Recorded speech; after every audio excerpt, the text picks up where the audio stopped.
اس کا کیا مطلب ہے؟ ان کا کہنا ہے کہ سائنس اور مذہب کو ایک ہی ریس کے دو گھوڑے سمجھنا ہی غلطی ہے۔ یہ دو بالکل مختلف چیزیں ہیں۔ وہ کہتے ہیں کہ یہ دو بڑے پیچیدہ انسانی نظام ہیں جو اکثر ایک ہی معاشرے میں ایک ہی وقت اور جگہ پر موجود ہوتے ہیں۔ اچھا، راستے ٹکراتے ہیں اور تصادم ہوتا ہے۔ کبھی وہ ایک دوسرے کی مدد کرتے ہیں، لیکن زیادہ تر وقت وہ متوازی چلتے ہیں، ایک دوسرے کے دائرہ کار میں زیادہ مداخلت کیے بغیر۔ جیسے ایک شہر میں ایک یونیورسٹی بھی ہوتی ہے اور ایک مسجد بھی، وہ دونوں اپنا اپنا کام کرتے ہیں اور ایک دوسرے کے ساتھ کو ایگزسٹ کرتے ہیں۔ تو ہم نے 12ویں صدی کے قرطبہ سے سفر شروع کیا، گیلیلیو کے مقدمے کو دیکھا، 19ویں صدی کی جنگ کی بحثوں کا جائزہ لیا، اور آج کی دنیا تک پہنچے جہاں ایک طرف رچرڈ ڈاکنز ہیں اور دوسری طرف فرانسس کولنز۔ یہ واضح ہے کہ یہ رشتہ جنگ کی ایک سادہ سی سرخی سے کہیں زیادہ گہرا اور پیچیدہ ہے۔ بالکل، اور کتاب یہاں ایک بہت ہی غور طلب سوال پر ختم ہوتی ہے۔ کتاب کے مصنفین میں سے ایک نے UCLA کے STEM کے طلباء کا ایک غیر رسمی سروے کیا۔ انہوں نے پوچھا کہ آپ کے خیال میں سائنس اور مذہب کا رشتہ کیسا ہے؟ تقریباً سب کا جواب تھا کہ ان کے درمیان تصادم ناگزیر ہے۔ یہ تو بہت عجیب بات ہے۔ اتنی ساری تاریخی حقیقت کے باوجود جو اتنی پیچیدہ ہے، سائنسدانوں کی اگلی نسل کے ذہنوں میں یہ سادہ سا تصادم کا نظریہ اتنی مضبوطی سے کیوں قائم ہے؟ یہی تو $1 ملین کا سوال ہے نا؟ یہ اس بات پر سوچنے پر مجبور کرتا ہے کہ ہمارے تعلیمی نظام میں، ہماری فلموں میں، میڈیا میں اس بحث کو کس طرح پیش کیا جاتا ہے۔ شاید جنگ کی کہانی ایک سادہ اور ڈرامائی کہانی ہے جو بیچنا آسان ہے، جبکہ پیچیدگی کی کہانی اتنی دلچسپ نہیں لگتی۔ لیکن حقیقت یہی ہے کہ اصل کہانی زیادہ پیچیدہ اور کہیں زیادہ دلچسپ ہے۔ اگر پوڈ کاسٹ سنتے سنتے آپ کا دماغ ہاں یار یہ تو کمال کا کانٹینٹ ہے کہہ رہا ہے، تو بھائی پھر لائک ضرور کرو، شیئر کر دو دوستوں کے ساتھ، اور ہاں سبسکرائب کا بٹن دبانا مت بھولنا، ورنہ اگلی دفعہ یہ علم کا خزانہ مس بھی ہو سکتا ہے۔ تو پہلے باب سے شروع کرتے ہیں، جس کا عنوان ہے خدا یا کائنات کی طرف دیکھنا۔ ٹھیک ہے، یہ ہمیں 3000 سال ماضی میں لے جاتا ہے۔ آپ سوچیں ذرا، آپ 3000 سال پہلے کسی گاؤں میں رہ رہے ہیں، شہر کی روشنیاں نہیں ہیں، کوئی آلودگی نہیں، کچھ بھی نہیں۔ رات کو آسمان بالکل صاف ہے۔ وہ آسمان آپ کی دنیا کا ایک بہت بڑا ایک ڈراماٹک حصہ ہے۔ آپ صرف ستارے نہیں دیکھتے، آپ ان کے اندر ترتیب اور کہانیاں دیکھتے ہیں۔ اور یقیناً کچھ چیزیں باقیوں سے الگ نظر آتی ہوں گی۔ جی بالکل۔ بابل کے لوگوں نے دیکھا کہ زیادہ تر ستارے ایک ساتھ حرکت کرتے ہیں، جیسے ایک ہی چادر پر جڑے ہوں، لیکن 5 ایسے آوارہ ستارے تھے جو اپنی مرضی سے چلتے تھے۔ اچھا، آج ہم انہیں سیارے کہتے ہیں، مرکری، وینس، مریخ، مشتری اور زحل۔ بابلیوں کا خیال تھا کہ یہ دیوتا ہیں اور ان کی حرکات سے مستقبل کا حال معلوم کیا جا سکتا ہے۔ یعنی علم نجوم یا اسٹرالوجی کی ابتدا یہاں سے ہوئی؟ بالکل، اور سب سے حیران کن بات یہ ہے کہ صدیوں تک، یہاں تک کہ کیپلر اور گیلیلیو کے زمانے تک، فلکیات پر تحقیق کے لیے پیسہ علم نجوم سے ہی آتا تھا۔ واقعی؟ جی، بادشاہ اور نواب اپنے مستقبل کا حال جاننے کے لیے ماہرین فلکیات کو پیسے دیتے تھے، اور وہ اسی پیسے سے آسمان کا مطالعہ کرتے تھے۔ یہ تو کمال ہے، یعنی ایک توہم پرستی میں خالص سائنس کی بنیاد رکھی۔ خیر، پھر یونانی آئے، انہوں نے چیزوں کو دیوتاؤں کے بجائے عقل سے سمجھنے کی کوشش کی۔ انہوں نے ایک بہت ہی خوبصورت ماڈل بنایا جسے ہم 2 کروں کا ماڈل کہہ سکتے ہیں۔ 2 کروں کا ماڈل، ٹھیک ہے۔ سب سے پہلے تو انہوں نے یہ ثابت کیا کہ زمین چپٹی نہیں ہے، گول ہے۔ اس کے لیے انہوں نے بڑے دلچسپ ثبوت دیے۔ جیسے جب کوئی بحری جہاز دور جاتا ہے تو پہلے اس کا ڈھانچہ غائب ہوتا ہے اور پھر مستول، یا چاند گرہن کے وقت چاند پر زمین کا سایہ، وہ ہمیشہ گول ہوتا ہے۔ صحیح۔ تو اس ماڈل کے مطابق کائنات کیسی تھی؟ بہت سادہ اور منظم۔ مرکز میں ایک ساکن گول زمین ہے، اور اس کے گرد ایک بہت بڑا کھوکھلا کرہ ہے جس پر سارے ستارے چپکے ہوئے ہیں، اور یہ کرہ روزانہ ایک چکر لگاتا ہے۔ اور یہ دائروں میں ہی کیوں؟ کیونکہ یونانیوں کے نزدیک دائرہ سب سے کامل شکل تھی، اس لیے انہوں نے فرض کیا کہ آسمان کی ہر حرکت کامل دائروں میں ہوتی ہے۔ 1 منٹ، اگر سب کچھ کامل دائروں میں گھوم رہا تھا تو پھر یہ آوارہ ستارے یعنی سیارے آسمان میں اچانک یو ٹرن کیسے لے لیتے تھے؟ مطلب وہ جو ریٹروگریڈ موشن ہے۔ بالکل، وہ تو پورے ماڈل کے خلاف جاتا ہے. اس نے تو یونانیوں کو بہت پریشان کیا ہوگا. جی، یہ بہت بڑی پہیلی تھی. اس کو حل کرنے کے لیے انہوں نے ایک بہت ہی ہوشیارانہ آئیڈیا نکالا جسے ایپی سائیکلز کہتے ہیں. ایپی سائیکلز؟ جی، تصور کریں کہ ایک بڑا پہیرا گھوم رہا ہے اور اس کے کنارے پر ایک چھوٹا پہیا بھی گھوم رہا ہے. سیارہ اس چھوٹے پہیے پر ہے. اس سے وہ عجیب و غریب لوپ بنتے تھے جو آسمان پر نظر آتے تھے. یعنی یہ کائنات کا ایک بہت ہی پیچیدہ اور خوبصورت ماڈل تھا جو اتفاق سے بالکل غلط تھا. بالکل. یہ پیاز کی طرح تھا جس میں کرسٹل کی کئی شفاف تہیں تھیں اور ہر تہہ پر ایک سیارہ یا سورج تھا. بعد میں جب عیسائی مفکرین نے اسے اپنایا تو انہوں نے کہا کہ ان کروں کو فرشتے دھکیل رہے ہیں. استعارے استعمال کرتے ہیں. جی، اور یونانیوں کا استعارہ کوئی مشین نہیں تھا. ان کے پاس وہ گھڑیاں نہیں تھیں. ان کا استعارہ ایک جاندار تھا، ایک آرگینزم. وہ مادر ارض کی بات کرتے تھے جس کے اپنے موسم اور چکر ہوتے ہیں. اچھا، اسی سوچ سے ارسطو کا غائی یولت یا فائنل کاز کا نظریہ نکلا. اس کا کیا مطلب ہے غائی علت؟ اس کا مطلب ہے کہ ہر چیز کا ایک مقصد ہوتا ہے. ایک پتھر نیچے اس لیے گرتا ہے تاکہ وہ کائنات میں اپنی فطری جگہ یعنی مرکز تک پہنچ سکے. ہر چیز اپنے مقصد کی طرف کھینچی چلی جا رہی تھی. پوری کائنات بھی؟ جی، یہاں تک کہ پوری کائنات بھی ایک حتمی مقصد کی طرف حرکت کر رہی تھی جسے ارسطو نے غیر متحرک محرک یا ان مووڈ موور کہا. ایک کامل ہستی جس کی کھچ میں سب کچھ متحرک ہے. تو 1500 سال تک سب اسی پیاز جیسے ماڈل سے مطمئن تھے؟ یہ تو بہت لمبا عرصہ ہے. ضرور اس ماڈل میں کوئی خامیاں ہوں گی جو لوگوں کو پریشان کر رہی تھیں. بالکل خامیاں تھیں. یہ ماڈل بہت پیچیدہ ہو چکا تھا. ہر نئے مشاہدے کے لیے اس میں ایک نیا ایپی سائیکل ڈالنا پڑتا تھا. پیشگوئیاں اکثر غلط ہوتیں. پھر کیا ہوا؟ پھر 1543 میں کوپرنکس نامی ایک شخص نے کہا، ایک منٹ، کیا ہو اگر ہم سب کچھ غلط دیکھ رہے ہیں؟ کیا ہو اگر مرکز میں زمین نہیں بلکہ سورج ہو؟ اور اس کی وجہ کوئی نیا ثبوت نہیں تھا؟ کوئی نیا ثبوت نہیں. وجہ خالصتاً فلسفیانہ اور جمالیاتی تھی. اسے یہ پیچیدگی پسند نہیں تھی. اسے لگا کہ سورج جو روشنی اور زندگی دیتا ہے اسے مرکز میں ہونا چاہیے. اس نے ایک سادہ اور زیادہ خوبصورت ماڈل پیش کیا. اور اس ماڈل نے کچھ پہیلیاں حل کر دی؟ کئی پہیلیاں خود بخود حل ہو گئیں. مثلاً یہ کہ عطارد اور زہرہ ہمیشہ سورج کے قریب کیوں نظر آتے ہیں؟ کیوں؟ کیونکہ ان کے مدار زمین کے مدار کے اندر ہیں. یا سیارے اپنی الٹی حرکت کے دوران زیادہ روشن کیوں دکھتے ہیں؟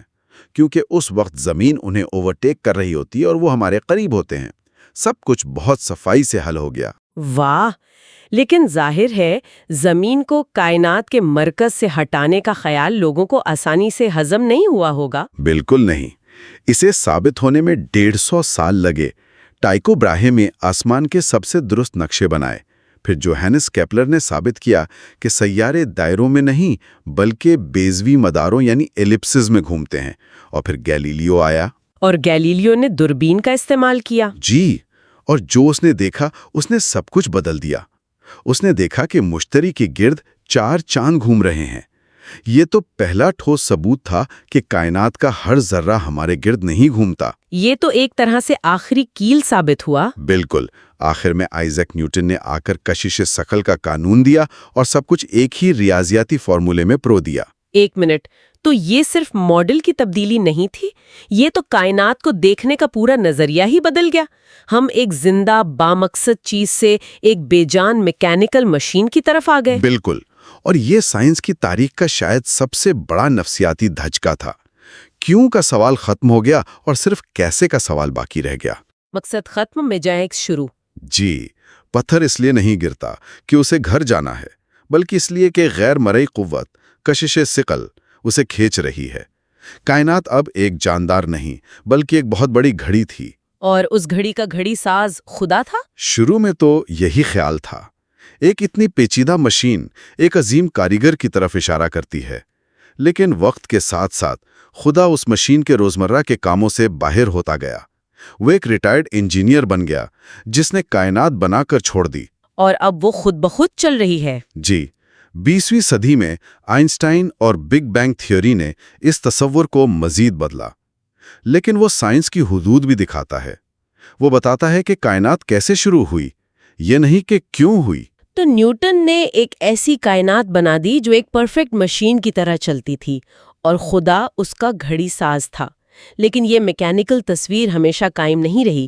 یہ ہمیں کہانی کے اگلے حصے کی طرف لے جاتا ہے، جسے ماخذ میں باب 2 کا عنوان دیا گیا ہے، فزکس کا ٹاؤ اور دیگر بڑے خیالات۔ جی، یہاں فلکیات فزکس میں ضم ہو جاتی ہے اور فزکس بڑے سوالات پوچھنا شروع کر دیتی ہے۔ اور نیوٹن کی کائنات جبریت پسند تھی، یعنی ڈٹرمنسٹک۔ بالکل، اس کا مطلب تھا کہ اگر آپ کو کسی بھی لمحے کائنات کے تمام ذرات کی پوزیشن اور رفتار معلوم ہو تو آپ مستقبل کی ہر چیز کی پیشگوئی کر سکتے ہیں۔ کوئی آزاد مرضی نہیں، کوئی معجزہ نہیں، سب کچھ پہلے سے طے شدہ ہے۔ اس نے تو فلسفے اور مذہب میں بھونچال پیدا کر دیا ہوگا۔ جی، روشن خیالی کے دور میں کچھ مفکرین اس نتیجے پر پہنچے کہ خدا کی کوئی ضرورت نہیں۔ لیکن دلچسپ بات یہ ہے کہ سائنسدانوں نے خود اس خیال کو مختلف طریقوں سے دیکھا۔ مارکس میں بجلی کی تحقیق پر 3 سائنسدانوں کی مثال دی گئی ہے۔ آئیے اس پر بات کرتے ہیں، یہ بہت دلچسپ لگتا ہے۔ پہلے تھے بینجامن فرینکلن۔ وہ ایک ڈیسٹ تھے، یعنی وہ خدا کو ایک عظیم ڈیزائنر تو مانتے تھے لیکن روایتی مذہب پر یقین نہیں رکھتے تھے۔ ان کے لیے بجلی کا مطالعہ خدا کی ذہانت کو سمجھنے کا ایک طریقہ تھا۔ ٹھیک ہے، دوسرے کون تھے؟ دوسرے تھے جان ویسلی، ایک پرجوش عیسائی۔ وہ بجلی کو دیکھ کر خدا کی ہیبت اور پراسراریت پر غور کرتے تھے۔ ان کے لیے یہ سائنس کی حدود اور خدا کی لامحدود طاقت کا ثبوت تھا جو انسان کو عاجزی سکھاتا ہے۔ اور تیسرے تھے جوزف پریسلی، جو ایک یونیٹیرین تھے۔ وہ بہت پر امید تھے۔ ان کا خیال تھا کہ سائنس کی ہر نئی دریافت خدا کے اس منصوبے کا حصہ ہے جو انسانیت کو جہالت سے نکال کر علم کی طرف لے جا رہا ہے۔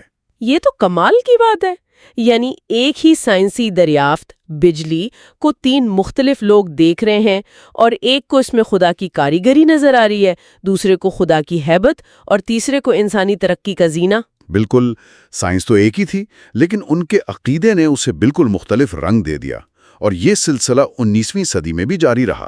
مائیکل فیراڈے، جو ایک عظیم تجرباتی سائنسدان تھے، بہت دیندار مسیحی تھے۔ وہ اپنے عقیدے اور سائنس کو الگ رکھتے تھے؟ جی، لیکن ان کا ایمان انہیں یہ یقین دلاتا تھا کہ کائنات کے قوانین سادہ، خوبصورت اور قابل فہم ہیں، کیونکہ انہیں ایک عقل مند خالق نے بنایا ہے۔ اور جیمز کلرک میکسویل، جنہوں نے فیراڈے کے کام کو ریاضی کی زبان دی، وہ بھی گہرے مذہبی تھے۔ انہوں نے ایک بہت دلچسپ دلیل دی۔ انہوں نے کہا کہ کائنات میں موجود تمام مالیکیولز، جیسے ہائیڈروجن کا ہر ایٹم دوسرے جیسا ہے، اس بات کا ثبوت ہے کہ انہیں کسی نے تیار کیا ہے۔ وہ مینوفیکچرڈ آرٹیکلز کی طرح ہیں۔ لیکن کچھ سائنسدانوں نے تو سائنس کو براہ راست مذہب کے دفاع میں بھی استعمال کیا، جیسے لارڈ کیلون۔ جی، کیلون نے تھرموڈائنامکس کے قوانین کا استعمال کرتے ہوئے زمین کی عمر کا حساب لگایا۔ ان کا حساب ڈارون کے نظریہ ارتقاء کے لیے درکار وقت سے بہت کم نکلا، تو انہوں نے اسے ارتقاء کے خلاف ایک سائنسی ثبوت کے طور پر پیش کیا، جو بعد میں غلط ثابت ہوا۔ جی، ایٹمی توانائی کی دریافت سے۔ لیکن اس وقت یہ ایک بہت مضبوط دلیل تھی۔ اور پھر 20ویں صدی میں سب کچھ دوبارہ بدل گیا۔ کوانٹم مکینکس نے نیوٹن کی پیشگوئی کے قابل گھڑی جیسی کائنات کو ہمیشہ کے لیے ختم کر دیا۔ جی، اس نے فزکس کی بنیادیں ہلا دیں، اور اس سے 3 بڑے نئے تصورات نکلے جنہوں نے مذہب اور فلسفے پر بھی گہرے اثرات ڈالے۔ پہلا تھا غیر جبریت یا انڈیٹرمنسی، یعنی چیزیں پہلے سے طے شدہ نہیں ہیں۔ ہائزنبرگ کے اصول غیر یقینی کے مطابق آپ کسی بھی ذرے کی پوزیشن اور رفتار کو ایک ساتھ 100% درستی سے نہیں جان سکتے۔ اس نے نیوٹن کی جبریت کو ختم کر دیا۔ اس سے آزاد مرضی اور خدائی مداخلت کے لیے گنجائش پیدا ہو گئی۔ اچھا، ایک سائنسدان نے مذاق میں کہا تھا کہ ایک معقول سائنسی آدمی کے لیے مذہب 1927 کے آس پاس ممکن ہوا۔ ٹھیک ہے۔ اور دوسرا تصور؟ دوسرا تھا تکمیلیت یا کمپلیمنٹیرٹی۔ یہ نیلز بور نے پیش کیا۔ انہوں نے کہا کہ روشنی کو آپ لہر بھی کہہ سکتے ہیں اور ذرہ بھی۔ یہ دونوں باتیں ایک ساتھ سچ ہیں، حالانکہ وہ ایک دوسرے کی ضد لگتی ہیں۔ تو یہ حقیقت کو دیکھنے کے 2 الگ الگ لیکن تکمیلی طریقے ہیں۔ بالکل، اور کچھ مفکرین نے کہا کہ سائنس اور مذہب کا رشتہ بھی ایسا ہی ہے۔ یہ حقیقت کو سمجھنے کے 2 مختلف لیکن ضروری طریقے ہیں۔ اور تیسرا تصور سب سے عجیب لگتا ہے، کلیت یا ہولزم۔ یہ کوانٹم فزکس کا سب سے پراسرار پہلو ہے۔ اسے آپ ایسے سمجھیں کہ آپ کے پاس 2 سکے ہیں جو جادوئی طور پر جڑے ہوئے ہیں۔ آپ ایک کو جیب میں ڈال کر چاند پر چلے جائیں اور دوسرے کو زمین پر رہنے دیں۔ ٹھیک ہے۔ جس لمحے آپ زمین والے سکے کو دیکھیں گے اور وہ ہیڈز نکلے گا، آپ کو فوراً پتہ چل جائے گا کہ چاند والا سکہ ٹیلز ہی ہوگا، بنا اسے دیکھے۔ ذرات بھی اسی طرح پراسرار طور پر جڑے ہوتے ہیں۔ یہ تو واقعی ذہن گھما دینے والی بات ہے۔ اس نے تو اس خیال کو چیلنج کیا ہوگا کہ کائنات چھوٹے چھوٹے الگ الگ ٹکڑوں کا مجموعہ ہے۔ بالکل، اس نے تخفیف پسندی یعنی ریڈکشنزم کو چیلنج کیا اور اس خیال کو تقویت دی کہ کائنات ایک باہم مربوط جال ہے، اور اسی خیال سے فزکس کا ٹاؤ کا تصور نکلا۔ اوہ، وہ مشہور کتاب دی ٹاؤ آف فزکس۔ جی، 1970 کی دہائی میں فرٹیجوف کیپرا نے دلیل دی کہ جدید فزکس کا یہ کلیت پسندانہ نظریہ مشرقی روحانی روایات جیسے تاؤزم اور بدھ مت سے بہت ملتا جلتا ہے۔ لیکن ظاہر ہے تمام فزسسٹ اس روحانی تشریح سے متفق نہیں ہوں گے۔ بالکل نہیں۔ دوسری طرف اسٹیون وینبرگ جیسے نوبل انعام یافتہ فزسسٹ تھے۔ ان کا ایک مشہور قول ہے، کائنات جتنی زیادہ قابل فہم لگتی ہے اتنی ہی زیادہ بے مقصد بھی لگتی ہے۔ یعنی بالکل الٹ نظریہ۔ جی، ان کے نزدیک سائنس ہمیں ایک سرد، غیر ذاتی اور بے معنی کائنات دکھاتی ہے۔ ان کے لیے سائنس اور مذہب کا رشتہ تکمیل کا نہیں بلکہ تصادم کا ہے۔ تو ہم نے قدیم ستاروں سے سفر شروع کیا جہاں کائنات ایک زندہ بامقصد وجود تھی، پھر نیوٹن کی میکینکی کائنات تک پہنچے جو ایک عظیم گھڑی تھی، اور آخر میں جدید فزکس کی پراسرار اور غیر یقینی دنیا میں آ گئے۔ جی، یہ واضح ہے کہ سائنس اور عقیدے کا رشتہ کوئی سیدھی لکیر نہیں بلکہ استعاروں، پریرناؤں اور بحث و مباحثے کا ایک پیچیدہ رقص ہے جو آج بھی جاری ہے۔ آج کی گفتگو ہمارے سامعین کے لیے ایک آخری سوچ چھوڑ جاتی ہے۔ کیپرا کا نظریہ کہ سائنس اور روحانیت ایک دوسرے کے لیے تکمیلی ہیں اور حقیقت کی ایک گہری تصویر پیش کرتے ہیں، اور دوسری طرف وائنبرگ کا نظریہ کہ وہ ایک دوسرے سے متصادم ہیں اور سائنس ہمیں ایک بے مقصد کائنات کی طرف لے جاتی ہے۔ آج ہمیں کون سا استعارہ زیادہ سچا لگتا ہے؟ کیا سائنسی تفہیم کی تلاش فطری طور پر ایک روحانی جستجو ہے، یا یہ ہمیں ایک سرد مادی حقیقت کے احساس کی طرف دھکیلتی ہے؟ یہ ایک ایسا سوال ہے جس پر غور کرنا باقی ہے۔ کتاب کا باب نمبر 3 جس کا عنوان ہے دماغ، ذہن اور روح۔ جی، یہاں بنیادی سوال شاید وہ ہے جو ہر انسان کبھی نہ کبھی سوچتا ہے کہ کیا میں صرف گوشت پوش کا ایک چلتا پھرتا جسم ہوں، ایک مشین، یا میرے اندر کوئی ایسی چیز ہے جو اس جسم سے زیادہ ہے؟ یہی وہ بنیادی نقطہ ہے جہاں سے ساری بحث شروع ہوتی ہے، اور انسانی تاریخ میں اس کا سب سے عام جواب ثنویت یعنی ڈیولزم رہا ہے۔ ثنویت؟ یعنی یہ خیال کہ ہم 2 چیزوں سے بنے ہیں، ایک ہمارا طبعی جسم اور دوسرا ہمارا غیر طبعی ذہن یا روح۔ ہم سب یہی محسوس کرتے ہیں کہ ہمارے خیالات، ہمارے احساسات وہ ہمارے جسم کے اندر تو ہیں، لیکن صرف جسم کا حصہ نہیں ہے۔ مطلب اگر کوئی سرجن ہمارا دماغ کھول کر دیکھے تو اسے خون کی نالیاں اور نیورونز تو نظر آئیں گے، لیکن اسے میری یادیں یا خوشی کا احساس کہیں نظر نہیں آئے گا۔ بالکل، یہی تو نقطہ ہے، اور اسی خیال کو سب سے پہلے باقاعدہ طور پر قدیم یونانی فلسفر افلاطون نے پیش کیا۔ اچھا، افلاطون کا نظریہ تھا کہ یہ دنیا جو ہم دیکھتے ہیں یہ اصل حقیقت نہیں ہے، یہ تو بس اصل کامل دنیا کا ایک سایہ ہے۔ اس نے اصل دنیا کو مثالیات یا اشکال یعنی فارمز کی دنیا کہا۔ اور اس کا روح سے کیا تعلق تھا؟ افلاطون کے مطابق ہمارا جسم اس سائے والی دنیا کا حصہ ہے، لیکن ہماری روح، ہمارا ذہن، وہ اس اصل مثالی دنیا سے تعلق رکھتا ہے۔ اسی لیے وہ لازوال ہے۔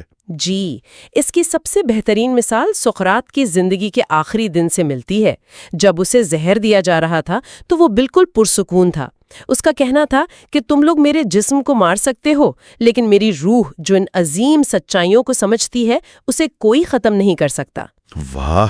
اور یہ خیال پھر یہ مذہبی روایات کا حصہ بن گیا۔ جی، سینٹ آگسٹین جیسے ابتدائی عیسائی مفکرین نے افلاطون کے اس نظریے کو عیسائیت میں شامل کیا۔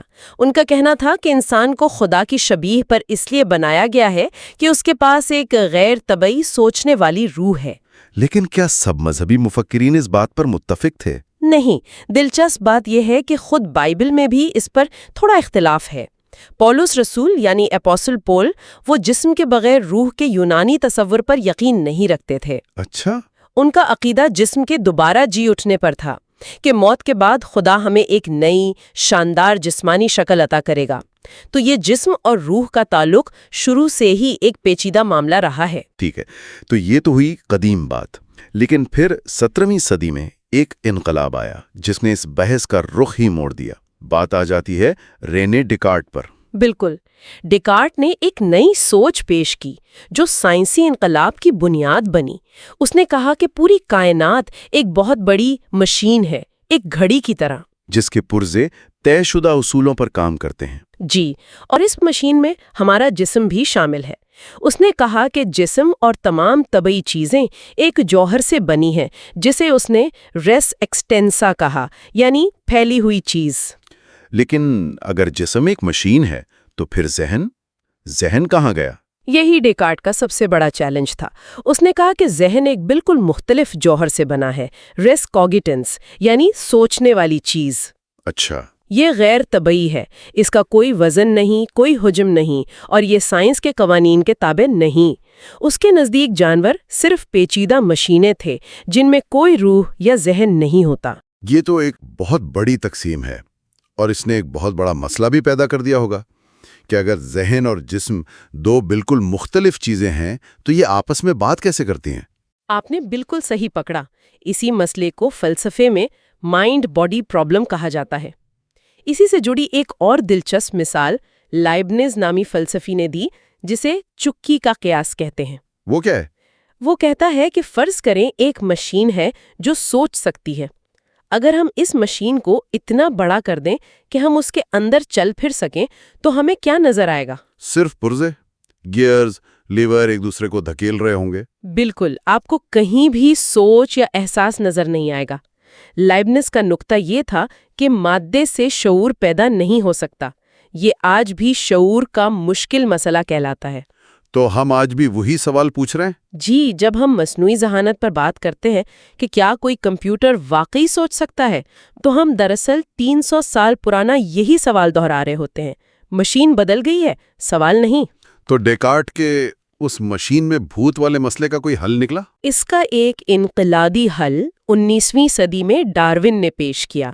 ڈارون نے کہا شاید یہ الگ ہیں ہی نہیں۔ اچھا، 1838 میں اپنی ایک نوٹ بک میں اس نے لکھا کہ جو چیزیں ہم ذہنی سمجھتے ہیں، جیسے سوچنا، محسوس کرنا، وہ شاید دماغ کے ارتقاء کا ہی نتیجہ ہے۔ اس کا کیا مطلب ہوا؟ مطلب اگر انسانوں کا ذہن ان کے دماغ کی وجہ سے ہے تو پھر دوسرے جانور جن کے پاس بھی دماغ ہے؟ بالکل، ان کے پاس بھی کسی نہ کسی قسم کا ذہن ہونا چاہیے۔ ایک شکاری کتا جب اپنے شکار کا پیچھا کرتا ہے تو وہ منصوبہ بندی کرتا ہے، وہ سیکھتا ہے۔ یہ ڈیکارٹ کے اس نظریے کے بالکل خلاف تھا کہ جانور صرف بے جان مشینیں ہیں۔ یہ تو ایک بہت بڑا شفٹ تھا، ہے نا؟ ہم جانوروں کو بے جان مشینیں سمجھنے سے لے کر انہیں ایسے جاندار سمجھنے تک پہنچ گئے جن کا اپنا ایک ذہنی تجربہ ہے۔ جی، اور اس کے گہرے مذہبی مضرامات بھی تھے۔ ابراہیمی مذاہب میں یہ انسان کو زمین پر خدا کا نگہبان ہونے کے تصور کو تقویت دیتا ہے، جبکہ بدھ مت جیسے مشرقی مذاہب کے لیے یہ نظریہ بہت اہم تھا، کیونکہ اگر جانور بے ذہن مشینیں ہوں تو ان کے روپ میں دوبارہ جنم لینے کا کوئی مطلب نہیں بنتا۔ لیکن کیا سب نے ڈارون کی بات مان لی؟ کوئی مخالف نظریہ نہیں تھا؟ ضرور تھا۔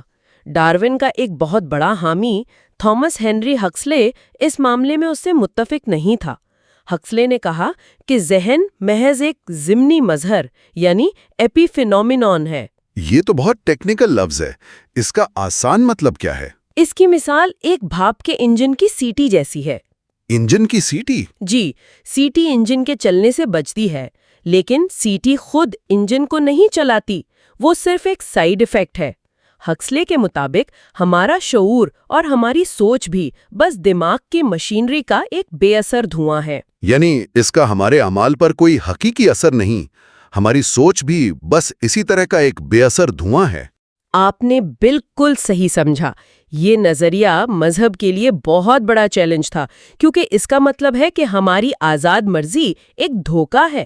لیکن امریکی فلسفی ولیم جیمز نے اس کی سخت مخالفت کی. اچھا. اس نے کہا کہ ارتقاء اتنی پیچیدہ چیز جیسے شعور کو کیوں پیدا کرے گا اگر اس کا کوئی فائدہ ہی نہ ہو؟ یقیناً اس کا کوئی مقصد ہے، یہ بقا میں ہماری مدد کرتا ہے. اور پھر 20ویں صدی میں کمپیوٹر آ گیا، اس نے تو سب کچھ بدل دیا ہوگا. اس نے واقعی سب کچھ بدل دیا. ہربرٹ سائمن کی ایک مثال ہے جو اس تبدیلی کو بہترین طریقے سے بیان کرتی ہے.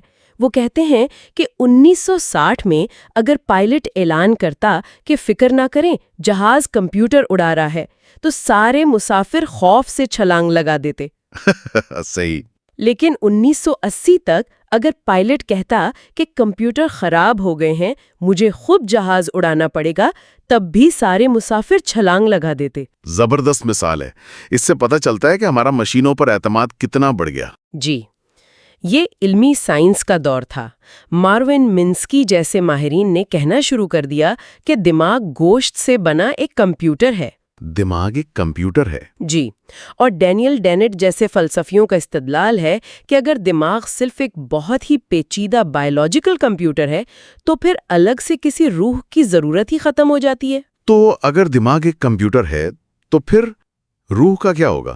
اگر ذہن صرف دماغ کا کام ہے تو جب دماغ مرتا رہے تو ذہن بھی ختم ہو جاتا ہے. یہ تو لافانیت اور تناسخ جیسے تمام مذہبی تصورات کی جڑ کاٹ دیتا ہے. بالکل، یہ ایک بہت بڑا چیلنج ہے. تاریخ میں اس مسئلے سے نمٹنے کے لیے کئی فلسفیانہ راستے نکالے گئے ہیں. جیسے کہ ایک نظریہ متوازیت یعنی پیراللزم کا ہے، جو کہتا ہے کہ ذہن اور جسم دو الگ الگ ٹرین کی پٹریاں ہیں جو ساتھ ساتھ چلتی ہیں لیکن ملتی کبھی نہیں، اور خدا ان میں ہم آہنگی رکھتا ہے. اچھا. ایک اور نظریہ واحدانیت یعنی منظم کا ہے، جو کہتا ہے کہ حقیقت میں جوہر ایک ہی ہے، ذہن اور مادہ اسی ایک حقیقت کے دو رخ ہیں، جیسے صبح اور شام کا ستارہ دراصل ایک ہی سیارہ زہرہ کے دو مختلف پہلو ہیں. لیکن کیا کوئی تیسرا راستہ بھی ہے؟ کیا یہ ممکن ہے کہ ہم اس سوال کا جواب کبھی جان ہی نہ پائیں؟ یہ ایک بہت مقبول جدید نظریہ ہے جسے نیا اسراریت یعنی نیو مسٹریزم کہتے ہیں. نیا اسراریت. جی، یہ کہتا ہے کہ شعور کا مسئلہ انسانی ذہانت کی پہنچ سے باہر ہے، جیسے ایک کتا کبھی الجبرا نہیں سمجھ سکتا. یہ نظریہ مذہبی مفکروں کے لیے کافی پرکشش ہے کیونکہ یہ اس خیال سے مطابقت رکھتا ہے کہ کائنات کے کچھ راز انسان کی سمجھ سے بالاتر ہیں. یہ بدھ مت کے ناقابل جواب سوالات کے تصور جیسا لگتا ہے. بالکل. بدھا نے سکھایا کہ کائنات کیسے شروع ہوئی یا روح کیا ہے. ان سوالات پر وقت ضائع کرنے سے بہتر ہے کہ ہم اپنی عملی زندگی میں دکھ اور تکلیف کو کم کرنے پر توجہ دیں. تو اس ساری بحث کا خلاصہ کیا ہے؟ کیا ہم وہیں کھڑے ہیں جہاں سے شروع ہوئے تھے؟ اس کا وہ چکی والا خلا اب بھی موجود ہے. یہاں جان سرل کا چائنیز روم کا فکری تجربہ بہت اہم ہے. وہ کیا ہے؟ سرل کہتا ہے کہ تصور کریں آپ ایک کمرے میں بند ہیں اور آپ کو چینی زبان کا ایک حرف بھی نہیں آتا. آپ کو باہر سے چینی زبان میں لکھے سوالات دیے جاتے ہیں. ٹھیک ہے. آپ کے پاس ایک بہت بڑی کتاب ہے جس میں لکھا ہے کہ کس چینی علامت کے جواب میں کون سی چینی علامت لکھنی ہے. آپ کتاب دیکھ کر بالکل درست جواب باہر بھیج دیتے ہیں. باہر بیٹھے شخص کو لگے گا کہ کمرے کے اندر کوئی ہے جو چینی سمجھتا ہے. لیکن اصل میں تو مجھے کچھ سمجھ نہیں آ رہا، میں تو صرف اصولوں پر عمل کر رہا ہوں. بالکل. سرل کہتا ہے کہ کمپیوٹر بھی یہی کرتا ہے. وہ صرف علامات کو پروسیس کرتا ہے، اسے ان کے معنی کا کوئی ادراک نہیں، اس میں حقیقی سمجھ نہیں ہوتی. تو آخر میں ہمارے پاس وہی پرانے آپشنز بچتے ہیں. یا تو ڈیکارٹ کی طرح خالص سنویت پر یقین رکھیں کہ ذہن مادے سے الگ ہے، یا نئے اسراریت کو قبول کر لیں کہ یہ ایک ایسا معمہ ہے جسے ہم شاید کبھی حل نہیں کر پائیں گے. ٹھیک ہے، تو ہم نے ذہن کی اندرونی کائنات کی گتھی سلجھانے کی کوشش کی. اب باہر کی دنیا کی طرف چلتے ہیں، یعنی خود اس سیارے کی تاریخ کی طرف. یہ کتاب کا باب نمبر 4 ہے، چٹان، رکاز، خدا. جی یہاں مرکزی خیال یہ ہے کہ زمین کی عمر کے بارے میں سائنسی دریافتوں نے مذہبی تصورات کو کیسے چیلنج کیا۔ جی، روایتی طور پر، خاص طور پر ابراہیمی مذاہب میں یہ مانا جاتا تھا کہ زمین بہت پرانی نہیں ہے اور اسے خدا نے حال ہی میں بنایا ہے، اور یہ جامد ہے، یعنی اس میں کوئی بڑی تبدیلی نہیں آتی۔ جیسے کتاب پیدائش میں 6 دن میں تخلیق کا ذکر ہے، اور 17ویں صدی میں آرچ بشپ جیمز اشر نے حساب لگا کر یہ نتیجہ نکالا کہ دنیا 23 اکتوبر 4004 قبل مسیح کو بنائی گئی تھی۔ بالکل، اور یہ تاریخ اتنی مشہور ہوئی کہ یہ ایک طرح سے مذہبی عقیدے کا حصہ بن گئی۔ اس نظریے کا مطلب تھا کہ تاریخ صرف چند ہزار سال پرانی ہے، اور رکاز یعنی فوسلز یا تو عجیب و غریب پتھر ہے یا پھر طوفان نوح میں ہلاک ہونے والے جانوروں کی باقیات۔ لیکن پھر روشن خیالی کا دور آیا اور لوگوں نے قدرتی وضاحتیں تلاش کرنا شروع کر دیں۔ جی، کومتے دی بوفون جیسے مفکرون نے کہا کہ شاید دنیا کی تخلیق کی کوئی سائنسی وجہ ہو۔ اس نے نظریہ پیش کیا کہ ایک دمدار ستارہ سورج سے ٹکرایا جس سے سیارے بنے، پھر زمین آہستہ آہستہ ٹھنڈی ہوئی اور زندگی پیدا ہو گئی۔ اور اس کے لیے تو بہت زیادہ وقت چاہیے تھا۔ کہیں زیادہ، لیکن اس دور کی سب سے بڑی پیش رفت رکاز کے مطالعے سے ہوئی، اور اس کا سہرا فرانسیسی سائنسدان جارج کیوویئر کے سر جاتا ہے۔ اچھا، کیوویئر نے پیرس کے قریب ملے والے ہاتھیوں کے رکاز کا مطالعہ کیا اور ثابت کیا کہ یہ نہ تو افریقی ہاتھی ہیں اور نہ ہی ہندوستانی، بلکہ یہ ایک بالکل مختلف نوع میمتھ کے ہیں جو اب دنیا میں موجود نہیں۔ تو اس نے ناپیدگی یعنی ایکسٹنکشن کے تصور کو ایک سائنسی حقیقت بنا دیا۔ جی، یہ تو ایک دھماکہ خیز خیال تھا۔ مطلب یہ کہ خدا کی بنائی ہوئی مخلوقات ہمیشہ کے لیے ختم ہو سکتی ہیں۔ بالکل۔ کیوویئر نے کہا، ہماری دنیا سے پہلے بھی دنیایں موجود تھیں جو کسی بڑی آفت میں تباہ ہو گئیں۔ اس نے زمین کے لیے ایک بہت گہری اور ڈرامائی تاریخ کے دروازے کھول دیے اور رکازیات کی سائنس کی بنیاد رکھی۔ لیکن کیا یہ خیال مذہبی لوگوں کے لیے پریشان کن نہیں تھا؟ حیرت انگیز طور پر نہیں۔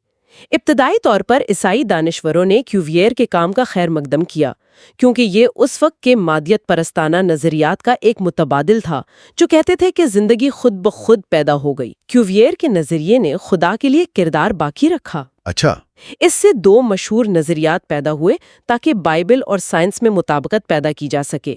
ایک تھا خلا کا نظریہ، جس کے مطابق کتاب پیدائش کی پہلی 2 آیات کے درمیان لاکھوں سال کا وقفہ تھا۔ جی، اور دوسرا تھا دن دور نظریہ، جس میں کہا گیا کہ تخلیق کے دن 24 گھنٹے کے دن نہیں تھے بلکہ طویل عارضیاتی ادوار تھے۔ تو آہستہ آہستہ ایک بہت قدیم زمین کا تصور قبول کیا جانے لگا۔ جی، اگرچہ 1830 کی دہائی تک سائنسدانوں نے یہ مان لیا تھا کہ طوفان نوح پوری زمین کی ارضیات کی وضاحت نہیں کر سکتا، لیکن ایک قدیم زمین کا تصور قائم ہو چکا تھا۔ اس دور میں ایک اور بڑی بحث بھی چل رہی تھی کہ یہ پہاڑ اور چٹانیں کیسے بنتی ہیں، ہے نا؟ ہاں، ایک نظریہ نیپچونزم کا تھا، جس کے مطابق تمام چٹانیں ایک بہت بڑے قدیم سمندر سے بنی ہیں۔ اور دوسرا؟ اس کے برعکس جیمز ہٹنگ کا نظریہ تھا، جسے آتش وشانیت کہتے ہیں۔ اس نے کہا کہ زمین کی اندرونی حرارت سے پگھلی ہوئی چٹانیں اوپر اٹھ کر پہاڑ بناتی ہیں، پھر ہوا اور پانی سے ان کا کٹاؤ ہوتا ہے اور یہ مواد سمندر میں جمع ہو کر دوبارہ چٹان بن جاتا ہے۔ یہ تو ایک کبھی نہ ختم ہونے والا چکر لگتا ہے۔ بالکل، اور ہٹن نے اسی لیے وہ مشہور جملہ کہا تھا، نہ کوئی آغاز کا نشان، نہ کوئی اختتام کا امکان۔ اس کے کام کو چارلس لائل نے آگے بڑھایا اور یکسانیت پسندی کا نظریہ پیش کیا، جس کا مطلب تھا کہ آج جو قدرتی قوتیں ہم دیکھتے ہیں، اگر انہیں اربوں سال کا وقت دیا جائے تو یہ زمین کے تمام پہاڑ اور وادیاں بنانے کے لیے کافی ہیں۔ جی ہاں، اور پھر ڈائنوسور کی دریافت نے عوام کے تخیل کو ایک نئی پرواز دی۔ جب ولیم بکلینڈ نے میگیلوسارس یعنی عظیم چھپکلی دریافت کیا تو لوگوں کو پہلی بار احساس ہوا کہ انسانوں سے پہلے اس سیارے پر دیو ہیکل رینگنے والے جانوروں کی حکمرانی تھی۔ اس سے تو تاریخ کا ایک بالکل نیا باب کھل گیا۔ اس سے ریکازی ریکارڈ میں ایک ترتیب نظر آنے لگی۔ ایک رینگنے والے جانوروں کا دور تھا، جس کے بعد ممالیہ جانوروں کا دور آیا۔ بکلینڈ جیسے مذہبی ماہرین ارضیات کے لیے یہ خدا کے منصوبے کا ثبوت تھا۔ کہ خدا ہر دور کے موسم کے مطابق نئی اور بہتر انواع پیدا کر رہا تھا، اور اس منصوبے کا نقطہ عروج انسان تھا۔ بالکل۔ تو 19ویں صدی کے شروع میں سائنس اور مذہب میں کافی ہم آہنگی تھی۔ اسے سائنس اور مذہب کا سنہرا دور بھی کہا جاتا ہے۔ اور یہ ہم آہنگی کب ٹوٹی؟ یہ ہم آہنگی ڈارون کے ارتقاء کے نظریے کے آنے کے بعد ٹوٹی، اور پھر 20ویں صدی میں اس سائنسی اتفاق رائے کے خلاف ایک رد عمل شروع ہوا۔ نوجوان زمین کے تخلیق کاروں کا ایک گروہ ابھرا جس نے قدیم زمین کے تمام نظریات کو مسترد کر دیا۔ اور آج ہماری سمجھ کہاں کھڑی ہے؟ آج جدید ارضیات میں پلیٹ ٹیکٹونکس اور شہابیوں کے ٹکراؤ جیسے نظریات شامل ہو گئے ہیں۔ اب ہم جانتے ہیں کہ زمین کی تاریخ میں بتدریج تبدیلی اور اچانک آنے والی آفات دونوں کا کردار ہے۔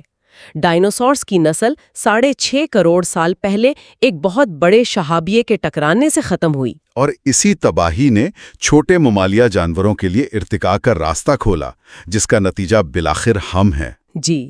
تو ہم نے ذہن کی اندرونی دنیا کی گتھیوں سے لے کر زمین کے اربوں سال پرانی تاریخ تک کا سفر طے کیا۔ ہم نے دیکھا کہ کیسے سنویت، مادیت، گہرے وقت اور ناپیدگی جیسے تصورات نے مذہبی سوچ کو چیلنج کیا اور کبھی کبھی اس کا حصہ بھی بنے۔ اور یہاں ایک آخری چونکا دینے والا خیال ہے جس پر یہ ماخذ ختم ہوتا ہے۔ اس میں کہا گیا ہے کہ سائنسدانوں کے مطابق انسان اس وقت زمین پر چھٹی بڑی ناپیدگی کا سبب بن رہے ہیں۔ چھٹی بڑی ناپیدگی؟ جی، ہماری سرگرمیوں کی وجہ سے انواع کی ایک بڑی تعداد تیزی سے ختم ہو رہی ہے۔ اس نے سائنس اور مذہب کے درمیان ایک بالکل نیا سوال کھڑا کر دیا ہے۔ وہ کیا؟ اب سوال صرف یہ نہیں رہا کہ یہ دنیا کیسے بنی یا ہم کہاں سے آئے۔ اب سوال یہ ہے کہ اس دنیا کے لیے جو اب ہمارے رحم و کرم پر ہے، ہماری ذمہ داری کیا ہے؟ یہ بحث اب صرف ماضی کے بارے میں نہیں بلکہ ہمارے مستقبل کے بارے میں ہے، اور اس کا جواب شاید سائنس یا مذہب اکیلے نہیں دے سکتے۔ باب 5، ڈارونزم اور عقیدہ۔ ٹھیک ہے۔ یہاں مواد میں ایک بہت خوبصورت تشبیہ دی گئی ہے کہ ڈارونزم اور عیسائیت ایک ایسے خاندان کی طرح ہیں جس کے بچے اپنے والدین سے بالکل مختلف لگتے ہیں، لیکن پھر اچانک بات کرتے ہوئے کوئی ایسا انداز یا کوئی ایسی حرکت نظر آ جاتی ہے جو ان کے گہرے خاندانی تعلق کو ظاہر کر دیتی ہے۔ بالکل۔ اور اس باب کا مرکزی خیال یہی ہے کہ چونکہ ڈارون کا نظریہ مغربی یورپ کی عیسائی ثقافت میں پروان چڑھا، اس نے لاشعوری طور پر ان 3 بڑے سوالوں کے جواب دینے کی کوشش کی جو عیسائیت کے لیے ہمیشہ سے مرکزی رہے ہیں۔ اچھا، بس فرق یہ تھا کہ ڈارونزم کے جوابات بالکل مختلف تھے۔ یہ تو کمال ہے، یعنی دونوں ایک ہی جگہ سے شروع ہو رہے ہیں، بس منزلیں الگ ہیں۔ تو وہ 3 بنیادی سوالات کیا تھے؟ پہلا اور سب سے بڑا سوال، ہر چیز کہاں سے آئی؟ Origin story. بالکل۔ عیسائیت کا جواب کتاب پیدائش یعنی جینیسس میں ہے، خدا نے 6 دنوں میں دنیا کو بنایا، عدم سے وجود بخشا۔ یہ ایک تخلیق کی کہانی ہے۔ ٹھیک ہے۔ ڈارونزم بھی ایک تخلیق کی کہانی سناتا ہے، لیکن اس کا جواب یہ ہے کہ تمام جاندار اربوں سال پر محیط ایک قدرتی عمل کے ذریعے وجود میں آئے، جو شاید کسی گرم تالاب میں کیچڑ جیسے سالمات سے شروع ہوا۔ تو دونوں ہی ابتدا کی کہانیاں ہیں، بس کردار اور کہانی بالکل مختلف ہیں۔ جی ہاں۔ اور دوسرا سوال یقیناً اس دنیا کی نوعیت کے بارے میں ہوگا جس میں ہم رہتے ہیں۔ جی، دوسرا سوال ہے ہم کس قسم کی دنیا میں رہتے ہیں۔ عیسائی جواب یہ ہے کہ یہ ایک ذہانت سے ڈیزائن کی گئی، منظم اور با مقصد دنیا ہے جسے ایک قادر مطلق اور مہربان خدا نے بنایا ہے۔ ہر چیز میں اس کی کاریگری نظر آتی ہے۔ اور ڈارون کا جواب؟ اس کے برعکس ڈارونین جواب یہ ہے کہ یہ دنیا قدرتی انتخاب یعنی نیچرل سلیکشن کے ایک اندھے اور بے رحم عمل سے تشکیل پائی ہے۔ ایک منٹ، قدرتی انتخاب کو اگر آسان لفظوں میں سمجھائیں، مطلب یہ کہ قدرت کوئی چناؤ نہیں کر رہی بلکہ بس جو جاندار اپنے ماحول میں زیادہ فٹ بیٹھتا ہے وہ بچ جاتا ہے۔ بالکل، وہ بچ جاتا ہے اور اپنی نسل آگے بڑھاتا ہے اور باقی ختم ہو جاتے ہیں۔ اور اس میں کوئی منصوبہ بندی یا کوئی ڈیزائنر شامل نہیں ہے؟ کچھ بھی نہیں۔ جانداروں میں جو پیچیدہ ڈیزائن نظر آتا ہے، جیسے انسانی آنکھ، وہ خدا کی براہ راست مداخلت کا نتیجہ نہیں بلکہ لاکھوں سال کی بقا کی جدوجہد کا نتیجہ ہے، جس میں ہر چھوٹی سے چھوٹی تبدیلی جو فائدہ مند تھی وہ اگلی نسل میں منتقل ہوتی گئی۔ اور پھر تیسرا سوال جو شاید سب سے زیادہ متنازع ہے، اس ساری کہانی میں ہم یعنی انسان کہاں کھڑے ہیں؟ تیسرا سوال ہے، اس دنیا میں انسانوں کا کیا مقام ہے؟ عیسائیت کے مطابق انسان خدا کی شبیہ پر بنائے گئے ہیں، ایک خاص مخلوق جنہیں زمین پر حکمرانی دی گئی ہے۔ Special creation. جی، لیکن ڈاروینزم کہتا ہے کہ انسان ارتقائی عمل کی محض ایک پیداوار ہے جو اپنی ذہانت اور دیگر صلاحیتوں کی وجہ سے اتفاقاً سب سے اوپر پہنچ گئے ہیں۔ ہم خاص نہیں ہیں، بس خوش قسمت ہیں۔ یہ واقعی حیران کن ہے کہ دو بظاہر مخالف نظام ایک ہی بنیادی سوالات سے جڑے ہیں، لیکن مواد میں بدھ مت کا ذکر بھی ہے جو اس ساری بحث سے باہر کھڑا نظر آتا ہے۔ ایسا کیوں ہے؟ یہ ایک بہت اہم نقطہ ہے جو اس خاندانی جھگڑے والی بات کو مزید واضح کرتا ہے۔ اچھا۔ بدھ مت میں کائنات کو ازلی مانا جاتا ہے، نہ اس کی کوئی ابتدا ہے نہ انتہا، وہاں کوئی خالق خدا نہیں ہے۔ تو پھر تخلیق کا سوال ہی پیدا نہیں ہوتا۔ بالکل، اس لیے وہ سوالات جو عیسائیت اور ڈاروینزم کے درمیان اتنے شدید تنازع کا باعث بنتے ہیں، مثلاً کائنات کس نے بنائی، بدھ مت کے لیے غیر متعلقہ ہیں۔ تو یہ جھگڑا ان کا ہے ہی نہیں۔ جی، یہی وجہ ہے کہ ان کے درمیان تاریخی طور پر کوئی بڑا تصادم نہیں ہوا۔ مواد میں ایک اور کلاسک فلسفیانہ مسئلے کا ذکر ہے، مسئلہ شر یعنی پرابلم آف ایول۔ اگر خدا مہربان اور ہر چیز پر قادر ہیں تو دنیا میں اتنی تکلیف، بیماری اور بے رحمی کیوں ہیں؟ یہ عیسائیت کے لیے ہمیشہ سے ایک بہت بڑا چیلنج رہا ہے، اور ڈاروینزم نے اس کا ایک بہت طاقتور اگرچہ تکلیف دہ سائنسی جواب فراہم کیا۔ وہ کیسے؟ ڈارون نے خود لکھا تھا کہ وہ ایک ایسے خدا پر یقین نہیں کر سکتے جس نے عشق نومونیڈے نامی بھڑ بنائی ہو، ایک واسپ۔ اچھا، اس بھڑ میں کیا خاص بات تھی؟ وہ لکھتے ہیں کہ وہ اس خیال سے ہی کانپ جاتے تھے کہ کوئی مہربان خدا ایسی مخلوق بنائے گا جو اپنے انڈے ایک زندہ تتلی کے لاروے میں دیتی ہے تاکہ ان کے بچے اسے اندر سے زندہ کھا سکیں۔ ان کے لیے یہ قدرت کی بے رحمی کا ثبوت تھا، کسی ڈیزائن کا نہیں۔ قدرتی انتخاب کے تحت یہ بقا کی جدوجہد کا ایک لازمی اور شفاف حصہ ہے، نہ کہ کسی مہربان خدا کا منصوبہ۔ تو یہ مسئلہ شر والی بات پھر سے اسی خاندانی جھگڑے کی طرف لے آتی ہے۔ مذہب کہتا ہے کہ تکلیف ایک آزمائش ہے یا گناہ کا نتیجہ ہے، جبکہ ڈاروینزم کہتا ہے کہ یہ نظام کا حصہ ہے، کوئی خرابی نہیں۔ بالکل، دونوں ایک ہی درد کو الگ الگ کہانیوں سے سمجھا رہے ہیں، اور رچرڈ ڈاکنز جیسے جدید ملحدین آج بھی اسی نقطے کو مذہب کے خلاف اپنی سب سے مضبوط دلیل کے طور پر استعمال کرتے ہیں۔ تو یہ تو ہوئی فلسفیانہ بحث کہ ان نظریات کا مطلب کیا ہے، لیکن اصل دھماکہ تو تب ہوا جب ڈارون نے یہ سب براہ راست انسانوں پر لاگو کیا۔ جی ہاں، یہی وہ نقطہ ہے جہاں یہ بحث ذاتی اور جذباتی ہو جاتی ہے، جو ہمیں ہمارے مواد کے اگلے حصے کی طرف لے جاتا ہے۔ باب 6، انسانیت کا ارتقاء۔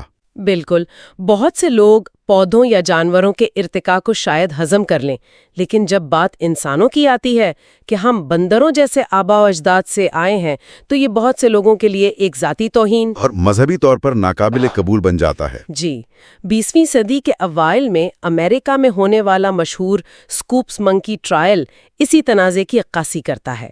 بنیادی مسئلہ ہمیشہ سے آدم اور حوا کی خصوصی تخلیق کا رہا ہے، یہ عقیدہ کہ انسان جانوروں سے الگ اور افضل ہیں۔ ڈارون نے اپنی کتاب دی ڈسینٹ آف مین میں خاص طور پر انسانوں کے ارتقاء کے بارے میں کیا دلائل دیے تھے؟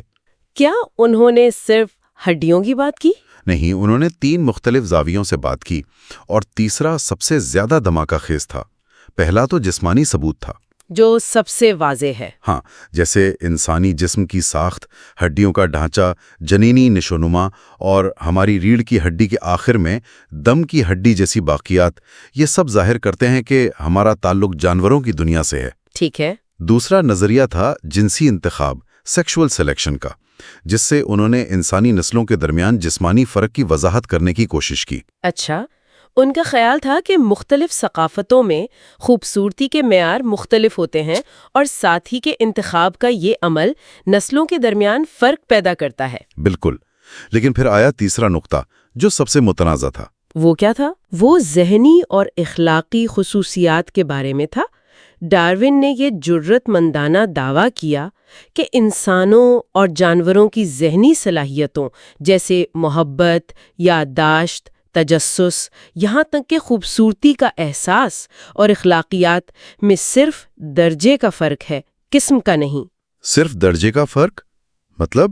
یعنی یہ صلاحیتیں جانوروں میں بھی اپنی ابتدائی شکل میں موجود ہیں۔ انہوں نے یہ ثابت کرنے کے لیے اپنے پالتو کتوں کے رویے کا موازنہ وحشی انسانوں سے کیا، یہ دکھانے کے لیے کہ فرق مطلق نہیں ہے۔ میں سمجھ سکتا ہوں کہ اس زمانے میں لوگوں کو یہ بات کتنی ناگوار گزری ہوگی، یہ کہنا کہ ہمارے اخلاقیات اور ایک کتے کی وفاداری میں صرف درجے کا فرق ہے۔ یہ تو انسانیت کی پوری بنیاد پر حملہ تھا۔ تو جب یہ ایک کتاب سامنے آئی ہوگی تہلکہ مچ گیا ہوگا، رد عمل کیسا تھا؟ رد عمل بہت پیچیدہ اور منقسم تھا۔ سب سے حیران کن بات تو یہ تھی کہ ارتقاء کے شریک بانی الفریڈ رسل والیس نے بھی انسانی ذہن کے قدرتی ارتقاء کو مسترد کر دیا۔ انہوں نے بھی؟ کیوں؟ غیر معمولی ہے کہ اسے کسی بالادست ذہانت نے بنایا ہوگا۔ دوسری طرف الزبتھ کے ڈی سٹانٹن جیسے حقوق نسواں کی علمبرداروں نے اسے خوش آمدید کہا تاکہ بائبل پر مبنی خواتین کے کمتر درجے کے تصورات کو چیلنج کیا جا سکے۔ اور کچھ لوگوں نے تو اسے اپنے فائدے کے لیے بھی استعمال کیا۔ بالکل، صنعت کار اینڈریو کارنیگی جیسے لوگوں نے تو اسے ایک نئے مذہب کی طرح اپنا لیا جسے وہ سوشل ڈارونزم کہتے تھے، اور اس نے انہیں پرانے مذہبی عقائد سے نجات دلا دی۔ لیکن ایک بہت بڑا مسئلہ تھا، اس وقت انسانی ارتقاء کے لیے فاسلز کے ثبوت تو نہ ہونے کے برابر تھے۔ جی، ناقدین ہمیشہ ہی کہتے ہوں گے کہ اگر انسان ارتقاء سے گزرے ہیں تو گمشدہ کڑیاں یعنی مسنگ لنکس کہاں ہیں؟ یہ ایک بہت بڑا چیلنج تھا، اور کئی دہائیوں تک ارتقاء کے حامیوں کے پاس اس کا کوئی ٹھوس جواب نہیں تھا۔ لیکن پھر کچھ ایسے پرعزم لوگ آئے جنہوں نے تاریخ کا دھارا بدل دیا۔ ان میں سے ایک یوجین ڈوبوئس تھے۔ ہاں، ان کی کہانی تو کسی فلم کی طرح ہے۔ وہ ایک کامیاب ڈچ ڈاکٹر تھے، لیکن ہیگل کے فلسفے سے اتنے متاثر ہوئے کہ انہوں نے سب کچھ چھوڑ دیا۔ سب کچھ؟ ہاں، اپنی فیملی کو لے کر ڈچ ایسٹ انڈیز یعنی آج کے انڈونیشیا چلے گئے، صرف ایک گمشدہ کڑی کو ڈھونڈنے کے لیے جس کے وجود کا کوئی ثبوت نہیں تھا۔ لوگ انہیں پاگل سمجھتے تھے۔ اور پھر انہوں نے وہ کڑی ڈھونڈ نکالی؟ کئی سال کی اتھک محنت، بیماریوں اور مایوسی کے بعد 1891 میں انہوں نے وہ دریافت کیا جسے آج ہم جاوا مین کے نام سے جانتے ہیں۔ اچھا، یہ ایک کھوپڑی کا اوپری حصہ اور ایک ران کی ہڈی تھی جو ایک ایسی مخلوق کی تھی جو انسانوں کی طرح سیدھا چلتی تھی لیکن اس کا دماغ چھوٹا تھا۔ انہوں نے اسے پیتھیکینتھروپوس ایریکٹس یعنی سیدھا چلنے والا بن مانس انسان کا نام دیا۔ اس نے تو دنیا میں تہلکہ مچا دیا ہوگا۔ بالکل، اگرچہ بہت سے سائنسدانوں نے اسے قبول کرنے سے انکار کر دیا۔ اور پھر کہانی افریقہ منتقل ہو گئی۔ مواد کے مطابق ریمنڈ ڈاٹ کی دریافت نے سب کچھ بدل دیا۔ جی، 1924 میں جنوبی افریقہ میں ایک اناٹمی کے پروفیسر ریمنڈ ڈاٹ کو ایک بچے کی کھوپڑی کا فاسل ملا۔ یہ مشہور ٹینگ چائلڈ تھا۔ اس میں کیا خاص تھا؟ اس کا دماغ چھوٹا تھا لیکن اس کے دانت اور کھوپڑی کی ساخت انسانی تھی۔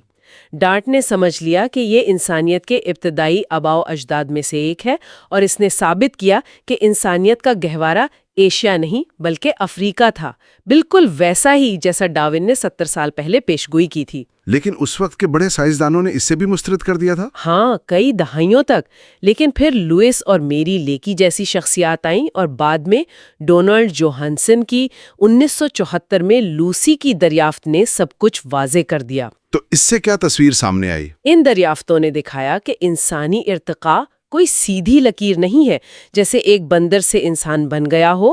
یہ ایک سیڑھی نہیں ہے جس پر ہم چڑھتے گئے، بلکہ ایک جھاڑی کی طرح ہے۔ بالکل ایک گھنی جھاڑی کی طرح ہے جس کی بہت سی شاخیں تھیں اور ان میں سے زیادہ تر ختم ہو گئیں اور صرف ہماری والی شاخ آج تک باقی ہے۔ تو آج اتنے سارے فاسلز اور جینیاتی ثبوتوں کے بعد یہ بحث کہاں کھڑی ہے؟ کیا یہ صرف فاسلز تک محدود ہے؟ نہیں، آج یہ بحث فاسل سے بہت آگے نکل کر انسانی رویے، اخلاقیات اور یہاں تک کہ خود مذہبی عقیدے کی ارتقائی جڑوں تک پہنچ گئی ہے۔ مطلب؟ رچرڈ ڈاکنز جیسے سائنسدان اپنے خود غرض جین یعنی دی سیلفش جین کے نظریے کے ذریعے دلیل دیتے ہیں کہ ہمارا تمام رویہ، ہماری محبت، ہماری نفرت، ہماری قربانی، یہاں تک کہ ہمارا خدا پر یقین، یہ سب کچھ یہ سب بآخر صرف جینز کی اپنی بقا کو یقینی بنانے کی حکمت عملیوں کا نتیجہ ہے۔ ان کے نزدیک مذہب ایک خطرناک وائرس یا ایک ارتقائی ضمنی پیداوار ہے جسے اب انسانیت کو ترک کر دینا چاہیے۔ یہ تو بالکل وہی خوف ہے جس کا اظہار 1500 سال پہلے ڈارون کے ناقدین نے کیا تھا کہ یہ نظریہ انسان کی روح، اس کی اخلاقی قدر اور اس کی خدائی اصلیت کو ختم کر دے گا۔ جی، بحث گھوم پھر کر وہیں آ گئی ہے۔ بالکل وہیں آ گئی ہے۔ تو ان ذرائع سے گزرنے کے بعد یہ واضح ہو جاتا ہے کہ ڈارونزم اور مذہب کے درمیان تعلق محض مخالفت کا نہیں ہے، یہ ایک گہری فلسفیانہ اور تاریخی کہانی ہے جو ان بنیادی سوالات کے گرد گھومتی ہے کہ ہم کون ہیں، ہم یہاں کیوں ہیں اور ہم کہاں سے آئے ہیں۔ جی ہاں، یہ بحث صرف حیاتیات کے بارے میں نہیں ہے، یہ انسانیت کے معنی اور ہماری شناخت کے بارے میں ہے۔ یہ اس سوال کے بارے میں ہے کہ انسان ہونا کیا ہے۔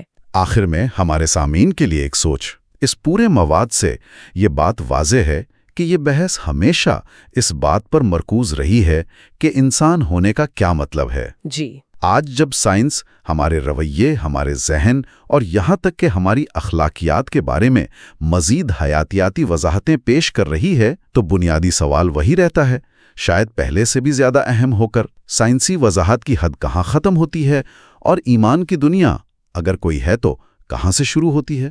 کتاب کا 7واں باب ہے، جنس اور صنفی امتیاز۔ جی، باب 7 اس کی شروعات ہوتی ہے بائبل کی کتاب پیدائش سے، اور وہیں پر اس پوری بحث کی آپ کہیں بنیاد رکھی گئی ہے۔ اچھا، دلچسپ بات یہ ہے کہ وہاں تخلیق کی ایک نہیں بلکہ 2 کہانیاں ہیں۔ پہلی کہانی میں کہا گیا ہے کہ خدا نے مرد اور عورت کو ایک ساتھ اپنی شبیہہ پر بنایا، یعنی دونوں برابر ہیں، سیدھی سی بات ہے۔ بالکل، یہاں واضح طور پر برابری کا پیغام ہے، لیکن پھر فوراً بعد دوسری کہانی آتی ہے جو زیادہ مشہور ہے، آدم کی پسلی سے حوا کو بنانے والی۔ جی وہی، اور اچانک برابری کا تصور ایک درجہ بندی میں بدل جاتا ہے۔ مرد اول ہے، عورت اس سے نکلی ہے، اس کا حصہ ہے۔ اچھا، اور کتاب کہتی ہے کہ یہی 2 متضاد خیالات، اخلاقی برابری اور عملی درجہ بندی، تقریباً ہر مذہبی روایت میں ایک مستقل کشمکش کی طرح چلتے ہیں۔ یہ تو کمال کی بات ہے، یعنی شروع سے ہی ایک تضاد موجود ہے۔ بالکل، ایک طرف تو کہا جا رہا ہے کہ سب برابر ہیں، لیکن دوسری طرف حوا، دلیلہ یا بتسوا جیسی کہانیوں کے ذریعے عورت کو یا تو کمزور دکھایا گیا یا گناہ پر اکسانے والی یا پھر خطرناک۔ بالکل، ان کہانیوں نے صدیوں تک ثقافت پر گہرے اثرات مرتب کیے، لیکن جیسا کہ ماخذ بتاتا ہے، تصویر اتنی سادہ بھی نہیں ہے۔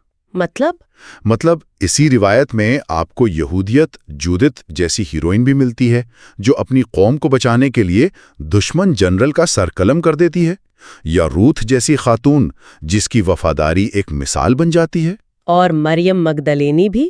بالکل، یہ نہیں بھولنا چاہیے کہ عیسائیت کے سب سے بڑے معجزے یعنی حضرت عیسیٰ کے دوبارہ زندہ ہونے کی پہلی گواہ اور پہلی مبلغ ایک عورت مریم مگدلینی تھی۔ تو یہ کشمکش صرف عیسائیت یا یہودیت تک محدود نہیں ہے، کتاب دوسرے مذاہب کا بھی ذکر کرتی ہے۔ جی ہاں، بالکل، ہندو مت کو ہی دیکھ لیں، ایک طرف تو شیو اور شکتی کا تصور ہے، طاقتور دیویاں ہیں، لیکن دوسری طرف سماجی سطح پر منوسمرتی جیسے قانون اور ستی جیسی خوفناک رسومات بھی تھیں۔ یہ کیسے ممکن ہے کہ ایک ہی ثقافت میں عورت کو دیوی بھی مانا جائے اور اسے زندہ جلانے پر بھی مجبور کیا جائے؟ یہی تو اس بحث کا سب سے دلچسپ پہلو ہے۔ اسی طرح اسلام میں قرآن کہتا ہے کہ آدم اور حوا دونوں سے غلطی ہوئی اور دونوں کو معافی ملی، اور یہ کہ دونوں ایک جان سے پیدا ہوئے، جو برابری کی دلیل ہے۔ جی، لیکن ساتھ ہی ایک آیت مردوں کو عورتوں پر ایک درجہ فضیلت دیتی ہے جس کی تشریح صدیوں سے بحث کا موضوع رہی ہے۔ اور بدھ مت، اس کا تو مقصد ہی خواہشات سے نجات ہے، تو وہاں بھی صنفی امتیاز ہے۔ نظریاتی طور پر تو بدھ مت جنس سے بالاتر ہونے کی بات کرتا ہے اور عورتیں بھی نروان حاصل کر سکتی ہیں، لیکن عملی طور پر زیادہ تر خانقاہی نظام مردوں کے زیر انتظام رہے ہیں، تو وہ سماجی درجہ بندی وہاں بھی نظر آتی ہے۔ ٹھیک ہے، یہاں تک تو بات سمجھ آتی ہے، لیکن یہاں سے کہانی ایک حیران کن موڑ لیتی ہے۔ ہم عام طور پر سوچتے ہیں کہ سائنس آئی اور اس نے ان تمام مذہبی تصورات کو چیلنج کرنا شروع کر دیا، لیکن کتاب کہتی ہے کہ ایسا نہیں ہوا۔ جی نہیں، سائنس نے شروع میں ان خیالات کو مزید مضبوط کیا۔ یہ کیسے ہو سکتا ہے؟ یہ واقعی اس باب کا سب سے چونکا دینے والا نقطہ ہے۔ دیکھیں، 2000 سال تک مغربی دنیا پر ارسطو کی حیاتیات کا غلبہ رہا۔ ارسطو کا؟ جی، اور ارسطو کا کہنا تھا کہ عورت ایک نامکمل مرد ہے۔ اس کا خیال تھا کہ تولید میں مرد فعال تخلیقی قوت فراہم کرتا ہے، جبکہ عورت صرف ایک غیر فعال برتن کی طرح مواد فراہم کرتی ہے۔ اچھا، اس نے مردانہ صفات جیسے عقلیت کو زنانہ صفات جیسے جذباتیت سے برتر قرار دیا۔ یہ خالصتاً سائنسی نظریات تھے، لیکن انہوں نے مذہبی درجہ بندی کو ایک بائیولوجیکل بنیاد فراہم کر دی۔ ایک منٹ، یہ تو بہت حیران کن بات ہے۔ یعنی سائنس نے صدیوں تک مذہبی درجہ بندی کو مزید تقویت دی۔ یہ تو پوری کہانی کو الٹ دیتا ہے نا؟ بالکل، یہاں تک کہ سائنسی انقلاب کے دوران بھی جب لوگ چرچ کو چیلنج کر رہے تھے، وہ صنفی امتیاز پر سوال نہیں اٹھا رہے تھے۔ اچھا، ابتدائی خوردبینوں کے ذریعے جب نطفے کو دیکھا گیا تو کچھ سائنسدانوں نے دعویٰ کیا کہ اس کے اندر ایک پورا چھوٹا سا انسان، ایک ہومیونکلس، پہلے سے موجود ہے۔ تو اس سے مرد کا کردار اور بھی مرکزی ہو گیا۔ جی بالکل۔ تو پھر یہ سوچ بدلی کب؟ اس میں تبدیلی کب آنا شروع ہوئی؟ بڑا موڑ چارلز ڈارون کے ساتھ آیا، لیکن وہ بھی پوری طرح نہیں۔ ٹھیک ہے۔ ڈارون نے جنسی انتخاب کا نظریہ پیش کیا، یعنی ارتقاء صرف سب سے طاقتور کے زندہ رہنے کا نام نہیں، بلکہ سب سے پرکشش کے نسل بڑھانے کا بھی نام ہے۔ اس نے مادہ کے انتخاب کو اہمیت دی؟ جی، پہلی بار مادہ کے انتخاب کو ارتقاء میں ایک اہم قوت کے طور پر پیش کیا، لیکن چونکہ وہ خود ایک وکٹورین دور کے مرد تھے، وہ پھر بھی یہی سمجھتے تھے کہ مرد زیادہ ذہین اور بہادر ہوتے ہیں۔ لیکن آج کے ماہرین حیاتیات تو ایسا نہیں سوچتے۔ آج صورتحال بالکل مختلف ہے۔ پیٹریشیا گووٹی جیسی ماہرین حیاتیات نے ڈارون کے نظریے کو آگے بڑھایا ہے۔ وہ کہتی ہیں کہ مادہ کا انتخاب صرف دکھاوے کی بنیاد پر نہیں ہوتا، بلکہ وہ ایسے ساتھی کا انتخاب کرتی ہے جو اولاد کی بہتر پرورش اور بقا کو یقینی بنا سکے، یعنی اولاد کا معیار سب سے اہم ہے۔ تو مادہ کا کردار ایک غیر فعال تماشائی سے ایک فعال اور فیصلہ کن قوت میں بدل گیا۔ بالکل۔ کتاب ایک اور بہت بنیادی سوال اٹھاتی ہے، آخر دو جنسیں ہیں ہی کیوں؟ یہ ارتقائی حیاتیات کے سب سے بڑے سوالات میں سے ایک ہے، اور جدید جواب بہت دلچسپ ہے، جسے ولیم ہیملٹن نے پیش کیا۔ کیا جواب ہے؟ ان کے مطابق جنس کا بنیادی مقصد طفیلیوں یعنی جراثیم اور وائرسز کے خلاف ایک نہ ختم ہونے والی دوڑ ہے۔ دوڑ؟ مطلب یہ کہ غیر جنسی تولید ایک طرح سے فوٹو کاپی بنانے جیسا ہے۔ ہر نسل بالکل ایک جیسی ہوتی ہے، اگر کوئی وائرس اس کا توڑ نکال لے تو پوری نسل ختم ہو سکتی ہے۔ ٹھیک ہے۔ لیکن جنسی تولید ہر نسل میں جینیٹک تاش کے پتوں کو پھینٹتی ہے۔ اس سے جو نئے امتزاج پیدا ہوتے ہیں وہ ان طفیلیوں کے لیے ایک نیا چیلنج ہوتے ہیں۔ کیا بات ہے! یعنی محبت اور رومانس کے پیچھے اصل کہانی جراثیم سے بچنے کی ہے، اور یہ فطری کی تعریف کا بدلنا، یہ تو ہم آج بھی دیکھتے ہیں۔ جی بالکل۔ کچھ دہائیاں پہلے تک کون سوچ سکتا تھا کہ خواتین فائٹر پائلٹ بنیں گی یا بڑی کمپنیوں کی سی ای او ہوں گی؟ جسے کل غیر فطری کہا جاتا تھا وہ آج معمول ہے۔ بالکل، سائنس اور ثقافت مل کر فطری کی تعریف بدل رہے ہیں، اور فطری کی یہ بدلتی ہوئی تعریف مذہبی سوچ کو بھی متاثر کر رہی ہے۔ اب بہت سے فرقوں میں خواتین کو پادری بننے کی اجازت ہے، جو پہلے ناقابل تصور تھا۔ اور یہ باب جنسی رجحان کے موضوع پر ختم ہوتا ہے۔ جی، جو ایک اور میدان ہے جہاں فطری کی تعریف کو ازسر نو بیان کیا جا رہا ہے۔ فرائیڈ کے نظریات سے لے کر آج حیاتیاتی اور جینیاتی بنیادوں کی تلاش تک ہم نے ایک لمبا سفر طے کیا ہے۔ اور فطری کی تعریف کو بدلنے کی یہ کوشش ہمیں براہ راست اگلے باب کے خطرناک موضوع کی طرف لے جاتی ہے، یعنی نہ صرف فطرت کو سمجھنا بلکہ اسے اپنی مرضی کے مطابق بہتر بنانا۔ اور یہی ہمیں کتاب کے 8ویں باب تک لے آتا ہے، یوں پیدائش، جینیات اور خدا کا کردار ادا کرنا۔ یہ عنوان ہی استعارہ انگیز ہے۔ جی، باب 8، اور یہ براہ راست 20ویں صدی کی ایک بہت تاریخ سے جڑا ہے۔ یو پیدائش یعنی یوجینکس کی اصطلاح ڈارون کے کزن فرانسس گالٹن نے ایجاد کی تھی۔ اور نظریہ کیا تھا؟ نظریہ بہت سادہ اور بظاہر منطقی تھا، جیسے ہم بہترین جانوروں کی افزائش کر کے اچھی نسلیں پیدا کرتے ہیں، ویسے ہی انسانوں میں بھی کیا جا سکتا ہے۔ قابل لوگوں کو زیادہ بچے پیدا کرنے کی ترغیب دی جائے اور نااہل لوگوں کو روکا جائے۔ یعنی سیدھے الفاظ میں یہ انسانوں پر جانوروں کی افزائش کے اصول لاگو کرنے جیسا تھا کہ اچھے سٹاک کو بڑھایا جائے اور کمزور کو ختم کیا جائے۔ یہ سننے میں ہی بہت خطرناک لگتا ہے۔ اور یہ کوئی معمولی یا غیر اہم خیال نہیں تھا۔ مینڈلن جینیات کی دوبارہ دریافت کے بعد اسے زبردست سائنسی ساخت مل گئی۔ یہ امریکہ اور شمالی یورپ میں ایک مرکزی دھارے کی سائنس بن گئی۔ اور اس پر مذہبی رد عمل کیسا تھا؟ کیا مذہبی رہنماؤں نے اس کی مخالفت کی؟ یہاں بھی تصویر پیچیدہ ہے۔ کیتھولک چرچ زندگی کے تقدس کی بنیاد پر اس کا سب سے بڑا اور مستقل مخالف رہا۔ لیکن حیرت انگیز طور پر بہت سے لبرل پروٹسٹنٹ پادریوں نے یوجینیشیا کی بھرپور حمایت کی۔ کتاب میں ذکر ہے کہ امریکہ میں اس موضوع پر واز کے مقابلے کروائے جاتے تھے۔ واز کے مقابلے؟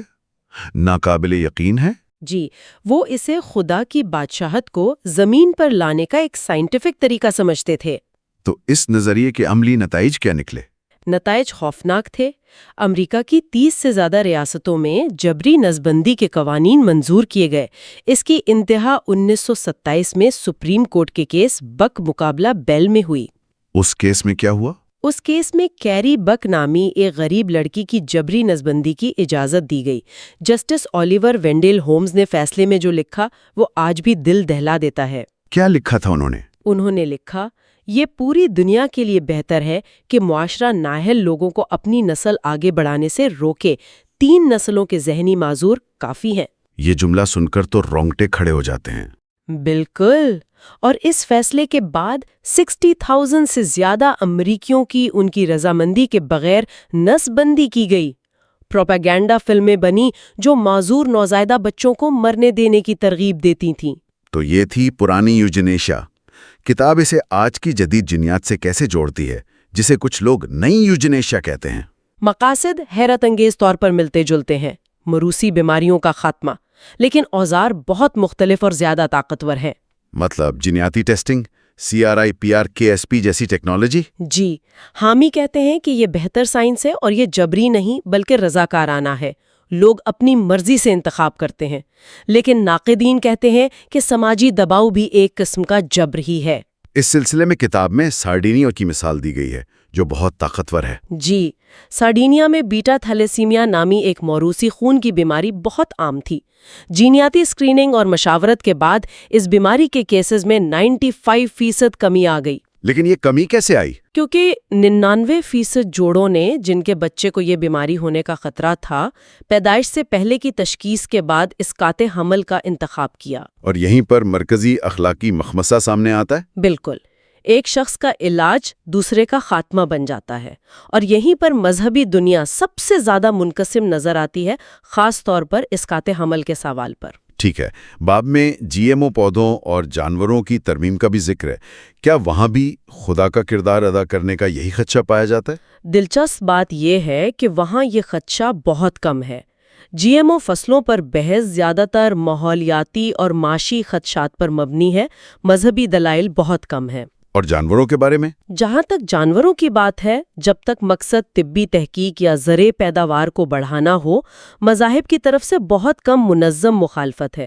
کتاب میں ایک طنزیہ کہانی کا ذکر ہے، ایک ایسی گائے کے بارے میں جسے جینیاتی طور پر ایسا بنایا گیا ہے کہ وہ کھائی جانا چاہتی ہے۔ یہ تو مذاق میں ایک بہت گہرا سوال ہے۔ جی، کہ انسانیت کیا ہے اور جانوروں کے ساتھ ہمارا کیا رشتہ ہونا چاہیے۔ تو اس باب کے آخر میں کیا کوئی اتفاق رائے ہے؟ کتاب ہمیں کہاں چھوڑتی ہے؟ یہ ایک بہت ہی نازک اور محدود اتفاق رائے کی طرف اشارہ کرتی ہے۔ تقریباً تمام سائنسدان اور مذہبی رہنما اس بات پر متفق ہیں کہ 20ویں صدی کی جبری پیدائش غلط تھی۔ لیکن بیماری کے علاج اور انسانی خصوصیات کو بڑھانے کے درمیان کی لکیر بہت دھندلی ہے۔ بالکل، یہ لکیر بہت دھندلی ہے اور یہیں پر خطرہ چھپا ہے۔ کون فیصلہ کرے گا کہ کون سی زندگی قابل قدر ہے اور کون سی نہیں؟ اور ٹیڈ پیٹرز جیسے مفکرین جن کا ذکر ہے وہ تو اسے ایک قدم اور آگے لے جاتے ہیں۔ جی، وہ کہتے ہیں کہ خدا نے ہمیں عقل اور علم دیا ہے، لہٰذا مصائب کو کم کرنے اور دنیا کو بہتر بنانے کے لیے خدا کے ساتھ مل کر تخلیق کرنا ہمارا اخلاقی فرض ہے۔ یہ ایک طاقتور لیکن بہت متنازع نظریہ ہے۔ جی، کیونکہ یہ ہمیں سیدھا ڈیزائنر بچوں اور انسانی ارتقاء کو اپنے ہاتھ میں لینے کے سوالات تک لے جاتا ہے۔ تو اس سب کا کیا مطلب ہے؟ ہم نے تخلیق کی قدیم کہانیوں سے لے کر ڈی این اے کے ڈبل ہیلکس تک کا ایک لمبا سفر کیا ہے۔ ایسا لگتا ہے کہ سائنس اور مذہب دونوں کوئی جامد چیزیں نہیں ہیں، بلکہ زندہ روایات ہیں جو مسلسل اس سوال سے نبٹ آزما ہے کہ انسان ہونے کے کیا معنی ہیں۔ بالکل۔ دونوں نے جنس، قابلیت اور فطری ہونے کے بارے میں طے شدہ اور بعض اوقات بہت متعصبانہ نظریات سے آغاز کیا، اور دونوں کو نئے علم اور نئی سماجی حقیقتوں کا سامنا کرتے ہوئے خود کو بدلنا پڑا ہے۔ اور یوپی داعش کی تاریخ ایک انتباہی کہانی ہے۔ ایک بہت طاقتور انتباہی کہانی۔ یہ ہمیں بتاتی ہے کہ جب ہم یہ دعویٰ کرتے ہیں کہ ہمیں حتمی سچائی مل گئی ہے تو ہم کتنے خطرناک ہو سکتے ہیں، چاہے وہ سائنس ہو یا مذہب۔ کتاب کا اختتام قدیم یونانی فلسفی ہیراکلائٹس کے قول پر ہوتا ہے: سب کچھ بہتا ہے، کچھ بھی ٹھہرا نہیں رہتا، جو ہمیں ایک آخری سوچ کی طرف لے جاتا ہے۔ اور وہ سوچ یہ ہے کہ جیسے جیسے ہمیں اپنی حیاتیات کو دوبارہ لکھنے کی طاقت مل رہی ہے، مذہب کے وہ پرانے سوالات، مقصد کیا ہے، وقار کا کیا مطلب ہے، کیا مصیبت میں کوئی قدر ہو سکتی ہے، وہ غائب نہیں ہو رہے، بلکہ وہ اور بھی زیادہ اہم ہو گئے ہیں۔ جی، وہ اور بھی زیادہ اہم اور بھی زیادہ فوری ہو گئے ہیں۔ اب اشتعال انگیز سوال صرف یہ نہیں ہے کہ کیا ہم کچھ کر سکتے ہیں، بلکہ یہ کہ اگر ہم کرتے ہیں تو ہم کس قسم کے انسانیت کا انتخاب کر رہے ہیں۔ باب 9 تو باب 9 کا عنوان ہے زمین پر زندگی، اور اس کا آغاز ایک غیر متوقع جگہ سے ہوتا ہے، پوپ فرانسس کے 2014 کے ایک خط سے، لاؤداتو سی۔ جب میں نے یہ پڑھا تو میں سوچ رہا تھا کہ ماحولیات پر ایک بحث کیتھولک چرچ کے سربراہ سے کیوں شروع ہو رہی ہے؟ اور دیکھیں، یہی بات اسے دلچسپ بناتی ہے۔ پوپ کا یہ خط صرف آلودگی کم کرنے کی اپیل نہیں ہے، وہ اس مسئلے کو ایک بالکل مختلف زاویے سے دیکھ رہی ہیں۔ اچھا؟ ان کے لیے زمین صرف ایک چٹان نہیں جس پر ہم رہتے ہیں، بلکہ یہ خدا کا ایک تحفہ ہے، اور اس سوچ سے فوری طور پر ایک ذمہ داری پیدا ہوتی ہے۔ یعنی اس تحفے کی حفاظت کرنا ایک مقدس فرض ہے۔ بالکل۔ یہ ایک دلچسپ نکتہ ہے، لیکن ذرائع میں ایک بہت مضبوط جوابی دلیل بھی پیش کی گئی ہے، جو مورخ لن وائٹ جونیئر کی طرف سے ہے۔ ان کا تو کہنا ہے کہ مسئلہ مذہب سے حل نہیں ہوگا، بلکہ مسئلہ خود یہود عیسائی سوچ کی جڑ میں ہے۔ یہ تو دو بالکل متضاد باتیں ہیں۔ آپ نے بالکل صحیح پکڑا ہے، یہی اس باب کا مرکزی تضاد ہے۔ وائٹ نے 1967 میں دلیل دی کہ بائبل کی کتاب پیدائش میں جب انسان کو زمین پر حاکمیت دی گئی تو اس نے ایک ایسی ذہنیت کو جنم دیا، ایسی ذہنیت جس کے مطابق یہ سیارہ صرف اور صرف انسانی استعمال کے لیے ہے۔ جی، اور جب یہ نظریہ صنعتی انقلاب اور ترقی کی نہ ختم ہونے والی بھوک سے ملا تو اس نے ماحول کی تباہی کے لیے ایک طرح کا لائسنس فراہم کر دیا۔ اور پوپ فرانسس اسی حاکمیت کے لفظ کو ایک نئی تشریح دے رہے ہیں۔ بالکل، وہ کہہ رہے ہیں کہ اس کا مطلب مالک بن کر ہر چیز تباہ کرنا نہیں، بلکہ ایک ذمہ دار نگران یا چرواہے کی طرح اس کی دیکھ بھال کرنا ہے۔ تو یہ بحث سائنس سے پہلے فلسفے اور تشریح کی ہے، لیکن اب سائنس کی بات کرتے ہیں۔ Global warming. مجھے جو بات ہمیشہ الجھن میں ڈالتی ہے وہ یہ ہے کہ لوگ CO2 پر اتنا زور کیوں دیتے ہیں جبکہ میتھین جیسی دوسری گیسیں حرارت کو روکنے میں کہیں زیادہ طاقتور ہیں؟ یہ ایک بہت اہم سوال ہے۔ اسے سمجھنے کے لیے ذرائع میں گرین ہاؤس اثر کی ایک بہترین مثال دی گئی ہے۔ اچھا؟ سوچیں کہ ہماری فضا زمین کے لیے ایک کمبل کی طرح ہے۔ ہمیں زندہ رہنے کے لیے اس ہلکے کمبل کی ضرورت ہے، ورنہ زمین ایک برف کا گولا بن جائے گی۔